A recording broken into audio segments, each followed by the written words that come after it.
बिस्मिल्लाहिर्रहमानिर्रहीम।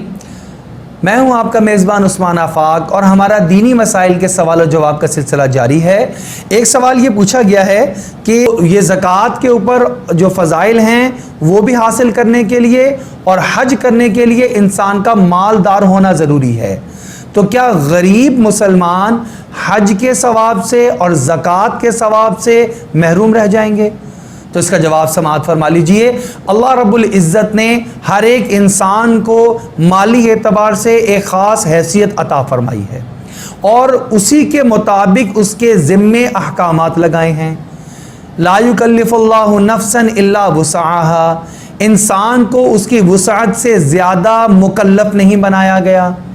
जिस इंसान को अल्लाह ने हज की अदायगी के लिए पैसे और रकम अता नहीं फरमाई उससे इसके बारे में सवाल भी नहीं होगा। और अगर वो ये नीयत रखता है कि अगर मेरे पास पैसे होते तो मैं जाके हज बैतुल्लाह की सआदत हासिल करके आता, इस नीयत के कर लेने की वजह से अल्लाह की ज़ात से उम्मीद है कि इंशाअल्लाह ताला अज़ीज़ इसको हज का सवाब भी मिल जाएगा। यानी हज के पैसे ना होने की वजह से हज ना करने का वबाल और गुनाह इसके नामे अमाल में नहीं दर्ज होगा। अब रह गई सवाब हासिल करने की बात, तो उसकी सूरत यह है ये दिल में नीयत करता रहे, या अल्लाह मेरी नीयत है सब हाजी हज पर जा रहे हैं, अगर मेरे पास पैसे होते मैं भी इस साल हज पर जाता। जितनी बार नीयत करता रहेगा इसके नामे अमाल में इंशाअल्लाह हज का सवाब भी दर्ज होता रहेगा। बिल्कुल इसी तरीके से एक आदमी साहिब निसाब नहीं है, उसको तो ज़कात लगती है, उसको ज़कात वसूल करनी पड़ती है, तो ऐसा आदमी ज़कात अदा करने का जो सवाब कैसे लेगा?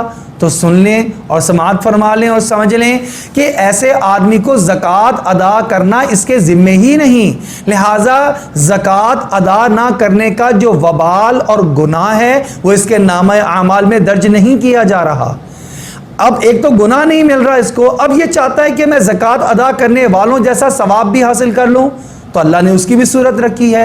ये दिल में नीयत और इरादा पुख्ता करता रहे, या अल्लाह ये देखो मुसलमान अल्लाह आपके रास्ते में खर्च करते हैं, ज़कात अदा करते हैं, सदका व खैरात करते हैं, या अल्लाह मेरे पास अगर रकम होती या आप मुझे जैसे ही रकम अता फरमाएंगे मैं साहिब निसाब बनूंगा, मैं भी इंशाअल्लाह ताला अज़ीज़ ज़कात अदा किया करूँगा, मैं भी नेक कामों के अंदर खर्च किया करूँगा।